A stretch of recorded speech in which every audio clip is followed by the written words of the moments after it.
The major fears has to do with the issue of cash. A lot of people are still finding it very hard to get cash, including myself. I'm not excluded. So if cash remains a major problem, how will people, usually ahead of the election, people will buy foodstuffs, stock their homes with food. People can't even access the cash that they have. So it's going to affect the election. And one of the reasons why some of us, especially my political party, why we are here today, is to engage the INEC boss to know their constraints and what they have put in plan to actually ensure that we have a smooth running election. Amidst the fear of postponement fueled by the lingering socio-economic and political crisis facing the country, the first phase of the much-awaited 2023 general elections took off on Saturday, February 25th, with the presidential and National Assembly elections held simultaneously across Nigeria. Recall that in 2019, the general election was postponed by the Independent National Electoral Commission few hours to the takeoff of the exercise. The commission this time around held on to its promise that the exercise will run according to schedule despite the lingering fuel and naira scarcity, which led to violent protests across the country. Although the exercise took off on a low pace occasioned by logistic problem, which led to the late arrival of INEC ad hoc staff at some polling units nationwide, Nigerians trooped out to elect candidates of their choice, the result of which had been released by the Electoral Commission. The implication is just that there will be a little bit delay. The time schedule will be changed again. If we are going to start the election late now, we are going to start late now. At least their 2:30 duration has to be changed again. It's a little bit like 7 minutes before the INEC arrived now. And the election 7 minutes after the 8:30. The boss of the INEC mentioned that they will start work. It does not have any implication. I just suggest that maybe it's going to have a little bit delay on the commencement of the election, commencement of the voting. Some stakeholders give their assessment of the first phase of the 2023 general election this way. This we do simultaneously in all our 351 registration area centers, including all the polling units, which is 6,390 polling units in 33 local governments. We have succeeded in distributing our sensitive materials, as you can fully aware. Like I always say, it is not the job of the security agencies alone, it's the job of all of us. I think we have reasons to say things have been going on well. So, and we thank God. The security agencies are doing their job, and the populace, they are also going about exercising their franchise. As you can see, everyone seems to be happy that they have the opportunity, they have the conducive environment to go and cast their votes. I want to say that generally in Nigeria, a lot of landmarks were made. There were inroads from electorate to ensure that what they desired was what came out. However, the major hiccups identified by some Nigerians and analysts was the inability of the Independent National Electoral Commission to upload the result of the polls as promised. The problem with INEC is that sometimes they allow mistakes to fester, and they do not address it early enough. Because of late intervention by INEC, that's why it allows people to start to suspect what they are doing.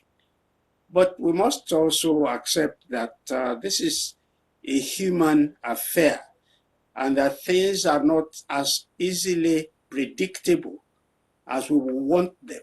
The number of voided votes was a little challenging. There were 1 or 2 senatorial districts that we saw as much as 10,000 voided votes, which shouldn't be. on our part, we have done so much education trying to ensure that people vote according to their conscience and knowing how to vote rightly. Now that the first phase has been concluded, what are the lessons learned and the way forward? Our expectation ahead of the forthcoming election is that we must come out massively, and we must equally ensure that our vote counts. We must vote equally. Not only vote according to our conscience. Because it's a level playing ground for each one. Come out to vote according to your conscience, do not sell your vote, and at the end of the day, whoever wins is your leader at whatever level. God helping us. It is expected that Independent National Electoral Commission will put its house in order, correct the mistakes identified during the first phase of the exercise, and ensure each free governorship and House of Assembly election, which has been described as a local election across Nigeria. Kunle Ojo, Galaxy TV.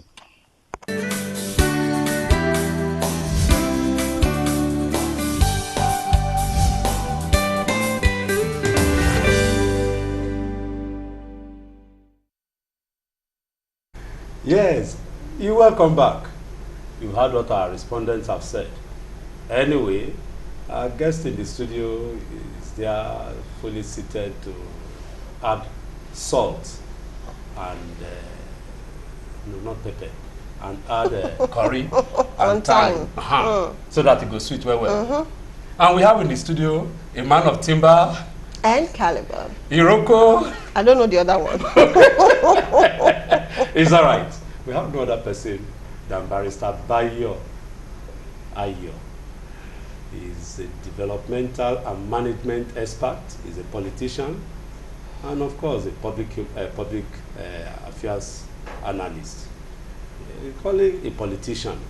And of course, first of all, he will tell us his. I will tell you mine too. I didn't even remember to tell you mine. My own little experience during the election. I'm sure Rose too, and all of us will tell us, but we'll let our guest open the floor on this aspect. But before you go further, sir, the CBN policy, the Supreme Court judgment in this regard. Fortunately, you are a lawyer. Talk to us in this regard, sir. Hi, hello everyone. It's actually a sweet bitter one, because it's obvious that the essence of the whole policy is been defeated in the sense that it probably didn't achieve what was said. Because I have also come to believe what has been said, that the policy was aimed at specific persons in the political arena.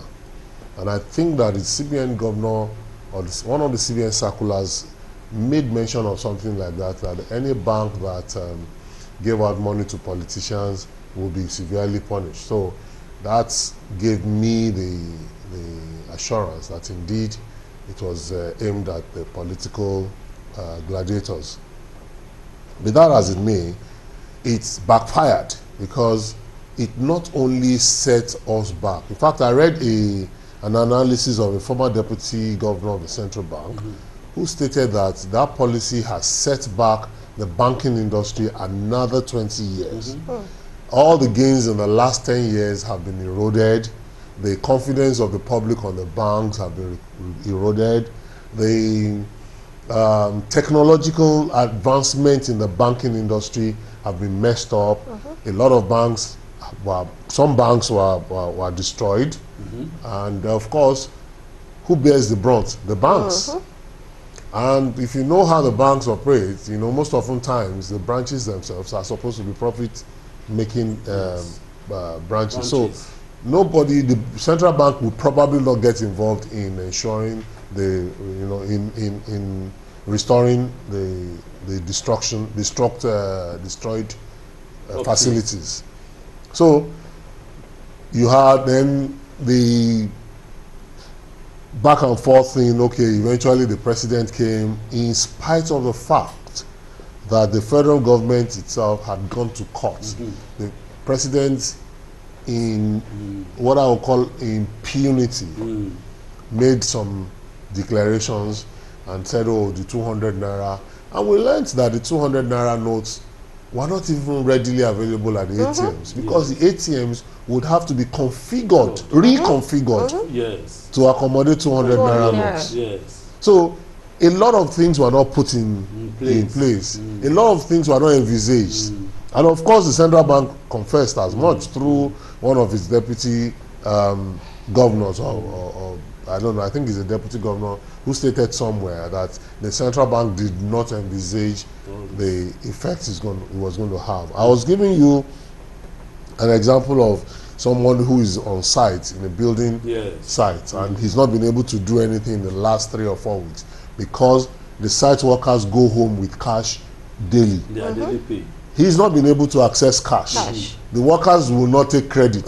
They do not have bank accounts. And then the government is saying they want everyone to have a bank account.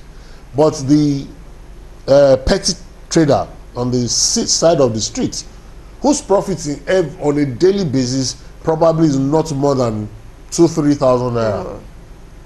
Imagine such a person putting his or her money in the bank. The bank will deduct maintenance fee, they will deduct something VAT, they will deduct stamp duty, and the electronic transfer. And by the time the 2,000 naira lands in the person's account, it's gone. So how does the government, the banking, and how do you relate to such individual? So now, that individual who sells akara by the roadside is a cash transaction. Yes.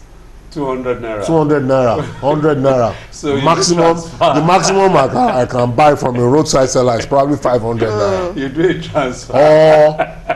Or for groundnuts lovers like me, in traffic you pick a bottle of groundnut at 900 naira. How do you do the transfer? So those pay 300 naira. You know, so those things don't make any sense whatsoever. Who is receiving too deducted let me even give you a joke. So I went somewhere, I was going to pay. So there was this lady standing by then. The normal, please help me and everything. So I said, there's no cash. She said, I have account number. Oh, wow. So I would have loved to transfer, but even the main thing that came to do, it took me 40 minutes to leave the place because the transfer would not come. So by the time the guy told me, oh, I've seen the alert, I couldn't even sleep because I'm not sure I can stay another 40 minutes. So those economies, they are very small economies, but they move. They are the economies that are sustaining the main economy. Then come to the nocturnal economy of the society. Those people who sell at night, they sell what their children are probably going to take to school the following morning.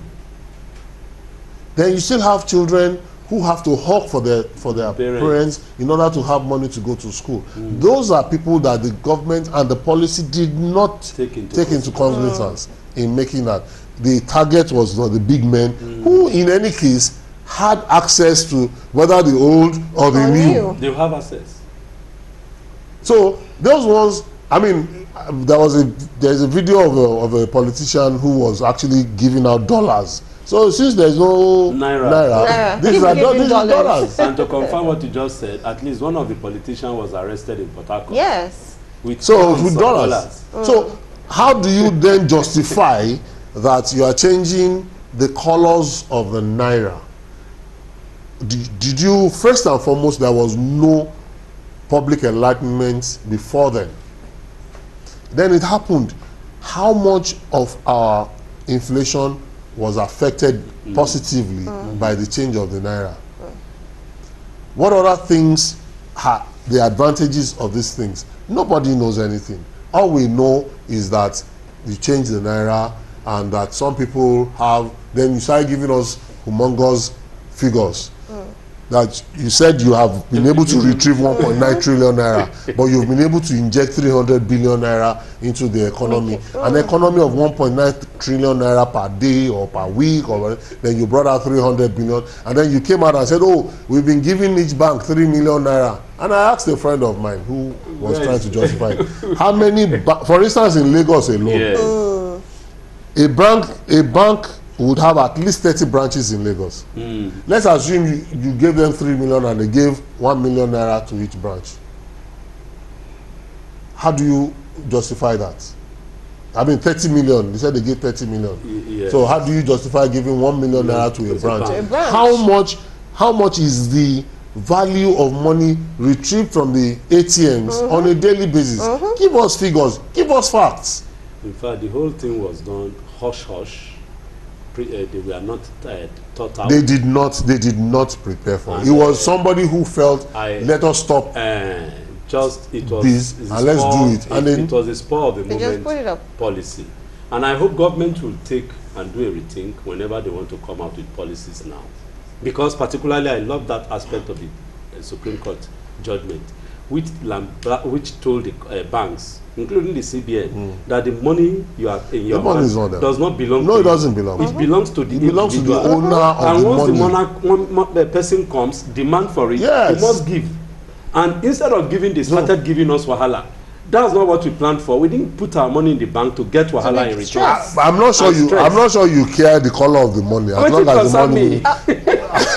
What's your business? Money is spending money. So if you want to change the color of the money, it's okay with all of us. But let me have access, because the reason why I kept the money in the bank in the first place was so that I can have access to it when I do need it. Or use it for further transactions. Whether you like it or not, apart from the guys who protested on the streets and probably got killed and everything. I read the story of a pregnant person who could not pay cash and the ATM is not going, the transfer will not go, and she died with the pregnancy. Now, those are little things. These are the ones that got to the news. Yes. Right. There are so many more. There are so many in the hinterlands. Those old women whose children would only send them money to eat. They don't have any trade. They don't have anything, but they have money. They need money to at least feed themselves. Did the government find out how those people will survive? They are the vulnerables. God bless you, sir. In fact, in one interview that I watched on television, one old woman was saying that that if she dies of hunger, her spirit will not forgive all those who brought out this policy. That her children sent money to her. If her money is in the bank, they showed her in front of a particular bank that she has been there. She's been coming for the past 3 days. Wow. And that that she was talking, elderly woman. I don't want telling that in old age that she's begging to eat. I don't want to go there. No, because even you, sir, I am sure that there are people you probably over the years you've unconsciously gotten used to just. I'm approaching this person. It's 1,000 naira, it's 500 naira. You probably have not been able to do that in the last few weeks. So there are so many things that is wrong with the situation. But now that the presidential election has gone, and if truly it was aimed at a candidate or some politicians, that has gone. The Supreme Court has now given a soft landing, as far as I'm concerned, to both the government and the CBN to retrace their steps. And then say we can spend. Now the CBN, part of the excuses that we got from one of them was that they had burnt the old notes. Yes, but I'm sure they haven't burnt everything. Except the 200 naira notes. Even if they have, give us the leeway to spend the ones. So I'm sure some people still have 500 naira. No, the second leg I'll add to your argument is that the old notes in their vaults, let them bring it out. If they don't have new ones, let them give us the old one. Let money circulate, please. We still have till December. Then in between, let them go do their work. Then work with us. The other day I was going to buy fuel. I mean, I'd been on the queue and then got to the pump, and then I was told to go and pay first. I was just by the pump, so I was just asked to go and pay first. Fair enough, I don't have a problem. So we went there. Another queue had formed there. So we there, then POS wasn't working. Center, you mean now? The queue, another queue. So the POS wasn't working. We stood there. And then after some time, the poor lady, she was overwhelmed. Yes. You had 3 POS machines that were not working. Yes. And then there were people on the queue. Yes. So the queue you see at the fuel stations, from my experience, are not even queue for fuel, it's a queue for payments. Yes. Wow. Yes.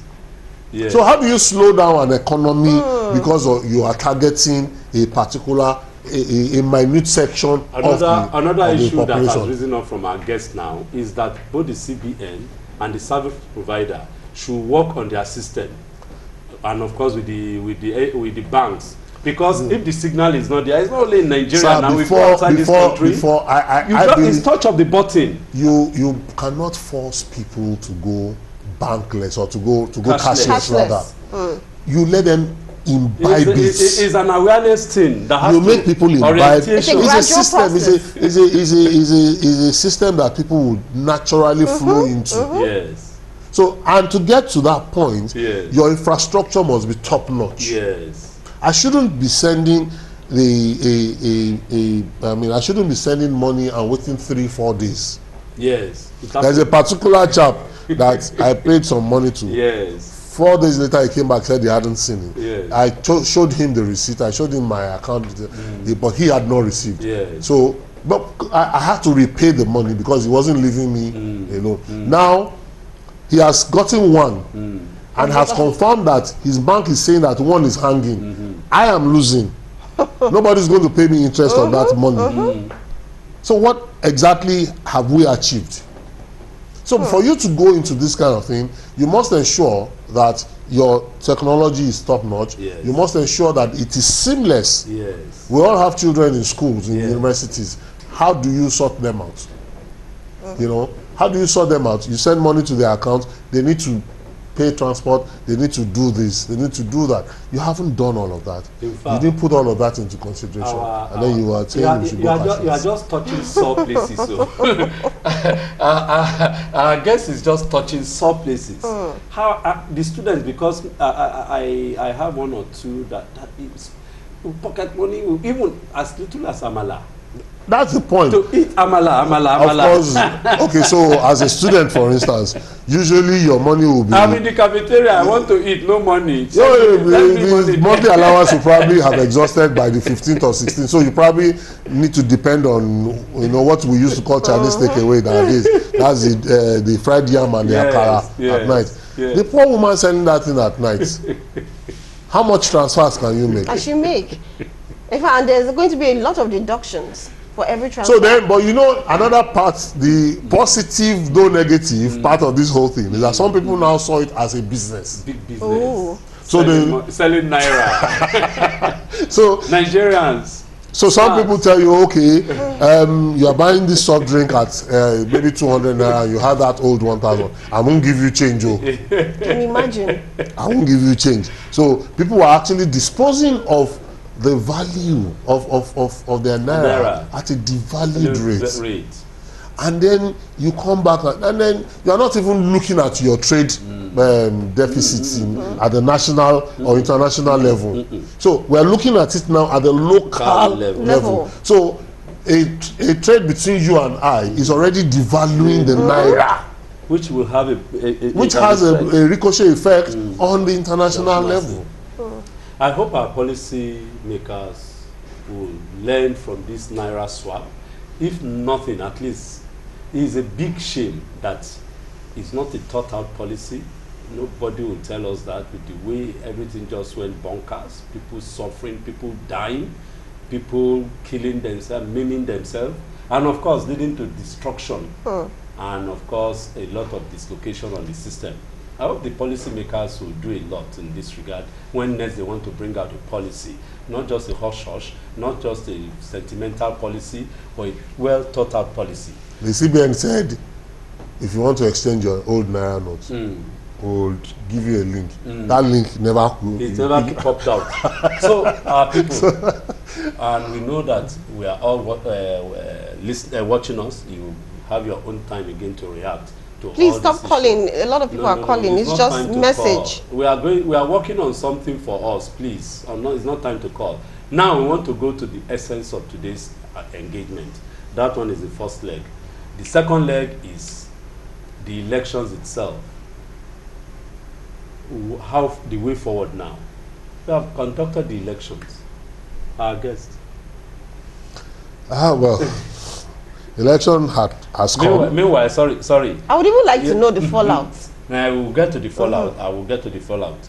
For me, I did most of my work here in this studio, on that election day. Eventually, I went out, snippet, went round. Of course, the electoral material, the election material didn't come up on time, but eventually it came up.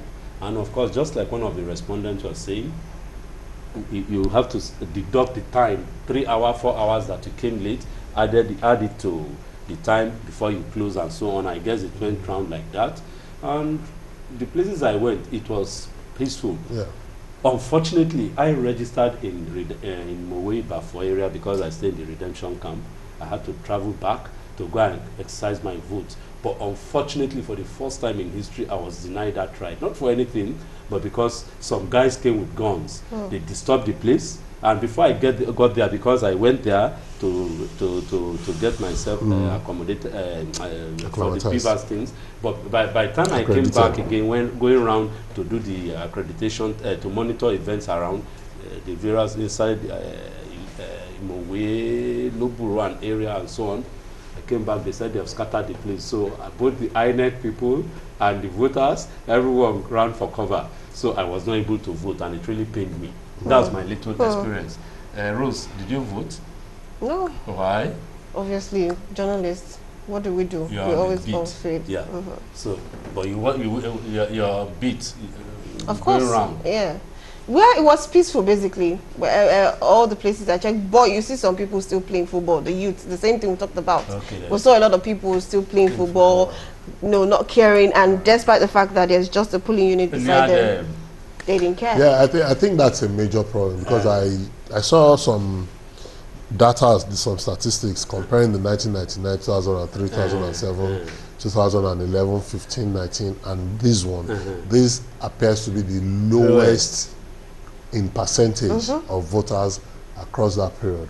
And despite that's despite the huge noise on social media and all of that we heard, that we got, so I think we got about 23 or so percent, of voters, in comparison to the even 38 in 2019.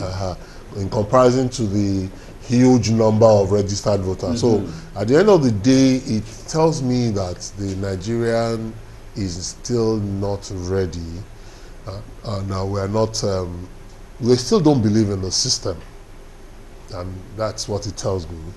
A lot of things also contributed, because you do not have that a money thing. No, aside from the fact that vote buying and everything, there are people who live away from where they registered. They needed to, like me, travel down. They need money to, go to move themselves. There's no fuel. There's no money. Those ones, you can say that. And then you also have the I don't care set of people, young people who are playing soccer on the streets, in spite of the fact that the polling unit is just near them. Then you still have those who says, oh, they haven't given us money, we're not voting. Because I always say that there's always a positive side to everything. This is the positive side to the monetary policy of the change in Naira. Now, elections have come and gone. Not all the parties had access to money. The major parties that ought to have access to money didn't have access to money, which is something good, on the long run. Now, we know that some people will vote without the money. So we need to take it off from there. So for me, this election, where I voted is my unit, I'd been my traditional unit, and so there's always no stress there. The same thing with my ward, the same thing in my local government. That is where I limit myself. So I don't know. So when people tell me the kind of story you told us now, I'm always wondering, how does it happen?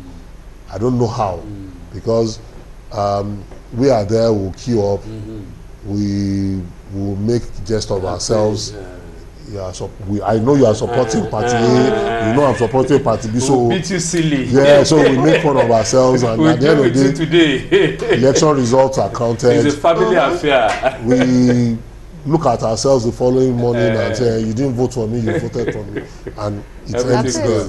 However, this election, this particular period, has more more polarized the society. We are voting on tribal lines, we are voting on ethnic lines, we are voting emotionally. We are voting emotionally, and so it is robbing us of the real thing. A lot of people voted for who they did not even know. They just voted like, look, get this one out, bring this one in, get that one out. So we are yet to separate the persons from their parties. Yes. And that is one thing we have to work towards again. Yes. It doesn't matter what platform you belong, as long as I can identify that this person is a worthy person, let me vote. So those are things that we need to look at. Those are things that we are missing. So are you saying emotion should not be involved whenever it comes to as much as possible? Emotion in people's life. Look at what happened with this Naira policy. Is it not emotion? Is it not sentiment? Emotions, because a lot of us are not emotionally balanced. I was not going to use that word.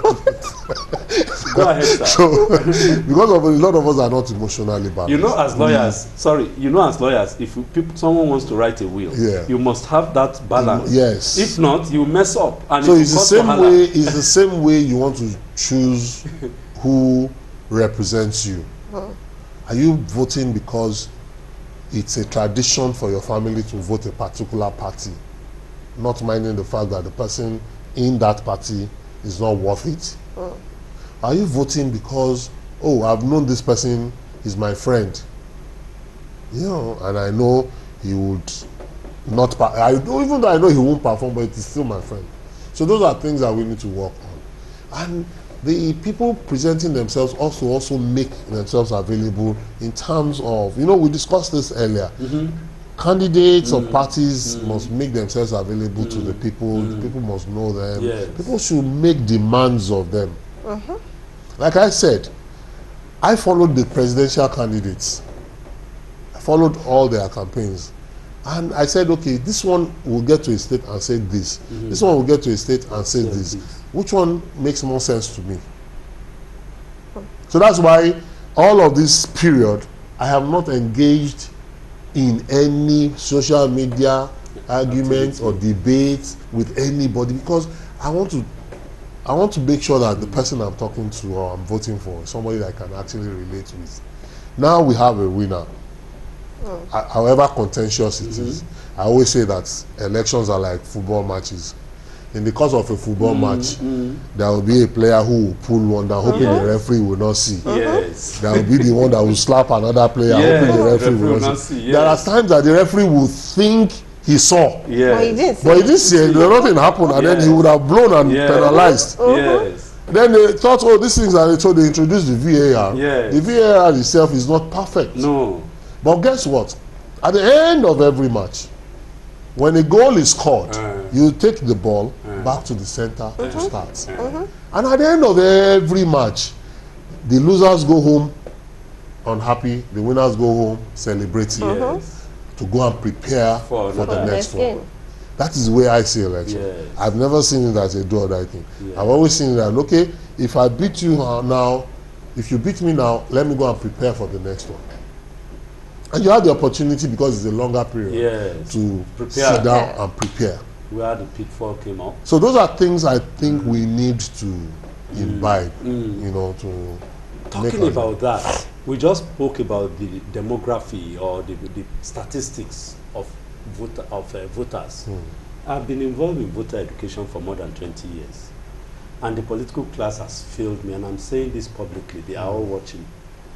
They have failed because I have observed, I interact with them. Let us have voter education. Nothing. Let us do voter awareness. Nothing. Let us see how we can mobilize voters. Nothing. They want, their own principle is the few, the merrier. Yeah, because I think that is also, like I've always said, we don't ask questions. We don't hold our leaders accountable. Okay, so now that you've said this, it is high time you take it a step further by making sure that you gather groups of people together and making presentations, even up to the National Assembly. Yes, we've done that. The politicians need. They are the politicians. I know they are the politicians, but I'm hearing that for the first time, for instance. Okay. So I'm saying that, look, what are those plans? We need to push them out. Okay. The man representing you in your constituency, okay, have you sat him down one-on-one? Yes. Have you found time to meet with Engage him and sell the idea to him? It is to his own advantage anyway. So we need to do these things. We leave these things for them. Okay. And when they now mess up, we blame them. Okay. Do you understand? We expect so much from them because we expect them to know what to do. After all, we voted them in. And giving them a blank check. It is becoming very apparent that they don't know what they are doing. Okay. So it is now left for us to see what can be done to assist in helping them to do what they ought to do. We'll still go there. Let's see what our people, because that is germane. I like the way you are addressing it, because without voter education, the wrong person will continue to emerge a winner, or the wrong candidate will come up. Let's have what we have here. Yes, this one is from Sharif. Sharif says this money change is a scam targeted at some few politicians. Another one says, if you say a name that is mentioned, please don't mention any name. Okay. If they mention you, don't mention it, please. Okay. God will help this country. The only prayer I have for Nigeria is God bless Nigeria. And of course, we need a good president. That is the prayer we keep praying. But men have cooked their numbers. And of course, God will still cook his own. I've seen people in power killing the strength to vote in Nigeria, especially the youth. And this last one says, very well said, the election, okay, a lot of people are putting this into God's hands. The elections in the sight of God and of course men. When there is no justice, don't expect peace. Go for justice and peace would reign. Keep the message rolling in. Let me read this one before we continue our talk. This one says the presidential election has been done, which threw a lot of Nigerians into hunger. Well, please, the government should release money for us to use and eat, because it is almost impossible to buy anything you need in the market through transfer, which of course the network is not even good. Clementine from Akwa Ibom State. Yeah. Someone from Akwa Ibom, I guess, is with you. Right. No, you see, the thing is, that's a good part of this thing. It's not affecting the big men, the people they targeted. Now me and you, it's affecting the people they thought they were trying to protect. That's the thing. So on the money thing, there's nothing else we can say. Yes. We've all come to the conclusion. Yes. I agree with the person that says it's a scam. Yes. It's a scam. There's nothing we can say, because now you've printed 300 billion naira new notes. You didn't tell us how much that cost. You didn't tell us how you intend to distribute 300 billion. Where they are. And now we now need more naira because a lot of things have been destroyed. So we're back to the cash. No, square one. This is square one is better. It's square 100. About to ground zero. 0.00. God bless you, sir. So that's one of the things that we need to look at. And like you said, the policy makers need to sit people down. One of the things that I asked is, yes, the CBN ought to be an independent body. I agree. That is the law. Yes. But should the CBN take a unilateral decision without informing the stakeholders? What they call them, something of bankers, whether council of bankers or something. Bankers committee. Committee, they were not aware.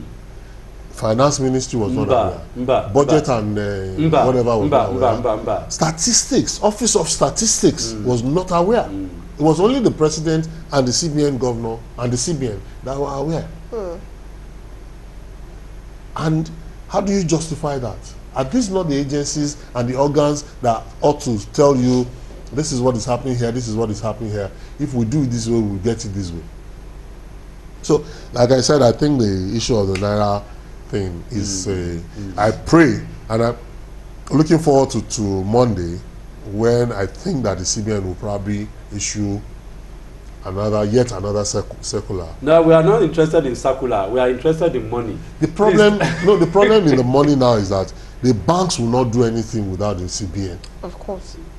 Because it's the CBN that is the sole regulator of the banks.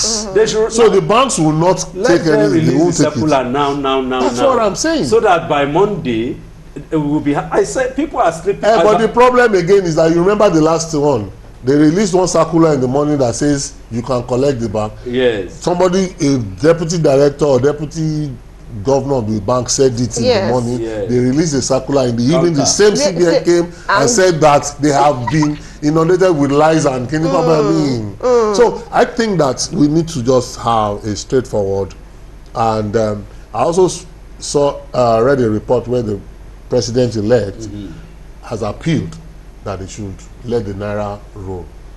I pray it works. Make them just let the Naira roll. That's my own problem. And people are suffering. My people are suffering. I pray that the government that is coming will. I'm not deluding myself that the government that is coming is going to make it 100%. Yeah. But I hope that the government that is coming is going to help to at least clear the path, so that unemployment will be reduced, economy will increase. I mean, will improve rather, and then people will care less who the president or the governor is. Second leg to that, I like you. I like the way you did it. You said it now. That other issue is that of the empowerment. If people are empowered, that's what I'm saying. That if we look at the empowerment now, not that they should be given guns. So no. Creating opportunity for the economic academy. For instance, if so that our people outside. For instance, we have, if the government coming will look at, for one thing, there are dead accounts or dead monies in the banks. The banks should be able to account for those monies. Yes. That is, those are monies that were deposited that has no claim. Let's say 25 years ago, 30 years ago, 10 years ago, those monies don't belong to anybody anymore. Yes. So can they bring it out to, say, for instance, revitalizing the textile industry? Yes. The textile industry in Nigeria will accommodate, employ nothing less than 1 million people if fully functional. 1 million, more than that, 100 million. That is a big fact. It's a big industry. Good. You talk about exports. You are talking about our trade deficits. Will the government now bring money out? Grants this time around. Grants of one single-digit interest for people to venture into, say, exports. If you do that, honestly, nobody will be interested in who is the president or the governor, because I'll be too busy running my stuff than to be putting my nose into busybody. So if you prevent half imports, just say stop half of the imports into Nigeria and begin to produce those half. I don't know, maybe you have gone around Nigeria. I've been opportunity to go around Nigeria by road generally, most of the time. I'm not too sure where I have from Lagos, I've gone as far as Birnin Kebbi by road. And left and right of the way, of the highway, of the expressway, they are all landmass. And you don't find a place like this 1004 anywhere apart from 1004. No, that's another issue on its own entirely, because you now have to learn, the government will have to begin a urban development, rural development, industry in the rural area, and all these things, schools, universities in the rural area to encourage. It's very simple. Like I say that. This is your area, Ba. Sorry for delving into it. Like I say that, look, there's no village or hamlet that does not have a comparative advantage in Nigeria. There is a state in this country that has virtually all the solid minerals you can think of, from steel to gold to diamond to everything. That's one of the poorest states as we have today. That state is the only state in Nigeria that is bordered by 10 other states. And is the third poorest state in Nigeria, if maybe the second poorest in Nigeria. So, you take those cues. You come to my village, And you say, what is the comparative advantage of this Ikeja that we are in? Industries. It's a comparative advantage. Yes, yes. They are lying fallow. They are being turned into religious worship centers. They are being turned into warehouses, event centers. Can we, and warehouses for imported goods. Can we salvage half of what is remaining and revert them to their original intentions or usage? For instance, you have the cocoa industry factory there that is now mere warehouse. We still produce the cocoa. Can we have investors in that area? Can the NTM be reverted, even if it is now a truck assembly plant? Can half of it be reverted? Can the tire factory? Can you do these things and get the young people engaged? The Dunlop, Michelin factories, Ikeja. So you move to background. You move to Ibadan. What is the comparative advantage of a village in Ibadan? Is it mango? Is it agriculture? You move to Ekiti. Is it rice? And then each of those comparative advantages, they have Igbemo rice here.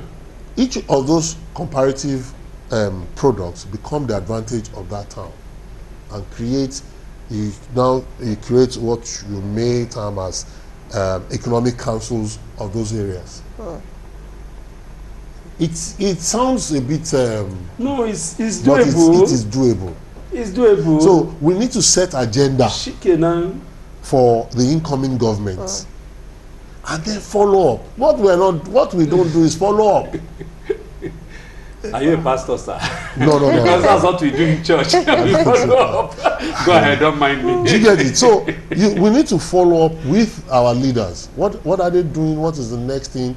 If the man says, if the next government says, for instance, that I am going to industrialize, just for an example, I'm going to industrialize Ikeja, I'm going to re-industrialize Ikeja, then we should be able to sit down as citizens of the Ikeja whatever, and say that in doing that, these are the things, these are the expectations.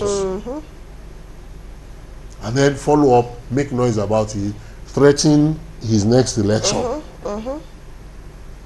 These are things we do as citizens, we need to start to do. Okay, I have some messages so that we can quickly read them because of our time.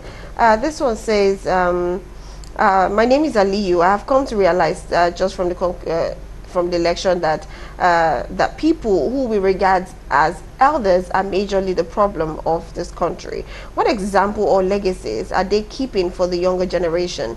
It's so sympathetic and worrisome. Elders, with due respect, always keep to your promise and Nigeria will be a better place. Another one says, God has given us all things, but we have bad leaders. We need to rise by faith to overcome. We are tired. Okay, two more, then we're up. This one is from Cross River State. My question goes this way. Why is it that the INEC chairman promised Nigerians transmission result election and yet he has not done it? And the last one say, please, okay, the last one says, all right, I'm not reading this one. Yes. Let's skip that. The last question I'll answer halfway. I'm one of the election observers.